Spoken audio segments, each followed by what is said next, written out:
Գազայի հատվածի Խան Յունիսի ավերակներ վերադարձած մարդիկ դույլերով, կտորներով են հավաքում խարխուլ վրաններ լցված անձրևը։ Իսրայելի արձակած ռումբերից տունը կորցրած մարդկանց մեկ հարց է տանջում, դեռ որքան է գազան մթի ու ցրտի մեջ մնալու։ Այս մի վրանում 24 մարդ է ապրում։ Երեխաներ կան, որ պատերազմի ժամանակ փողոցում են ծնվել ու հիմա էլ են փողոցում ապրում։ Գիշերը վախից ընկնում եմ երեխաներիս վրա, վախենում եմ, որովհետև վրանի դիմաց շներ են լինում։ Ավելի քան 250,000 բազմազավակ ընտանիք է ապրում այս ծանր պայմաններում։ Օդերևութաբաններն ավելի վատ լուրեր ունեն, մինչև ձմեռվա վերջ ավելի է ցրտելու։ Գազամարդասիրական օգնություն հասցնող միջազգային կառույցները հազիվ մի քիչ հաց են մատակարարում, անվտանգ վայր որևէ մեկին տեղափոխել չեն կարող։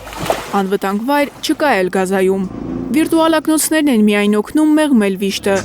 Վիրտուալ աշխարհում կանգուն շենքեր, ծառեր կան։ Այս սարքը ստիպում է ինձ մոռանալ ամեն ինչի մասին։ Հենց ականջակալները դնում եմ, թվում է, այդ ամենն իրական է։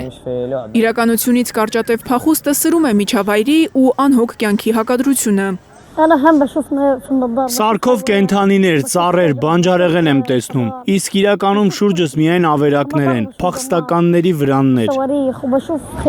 Մահ տեսած, մի քանի ամիս բլոկադայում սոված մնացած, դպրոց չհաճախող գրեթե բոլոր երեխաները ըստ ՄԱԿ-ի զեկույցի ծայրահեղ ծանր հոգեբանական վիճակում են։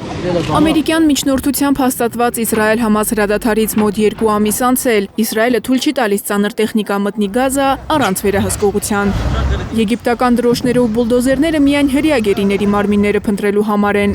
Երկամյա պատերազմից հետո դեռ 11,000 պաղեստինցի անհետ կորած է, մեծ մասը կանայք ու երեխաներ։ Մարիամ Ամիրջանյան, Հարություն Մաթևոսյան, Հայլուրի համար։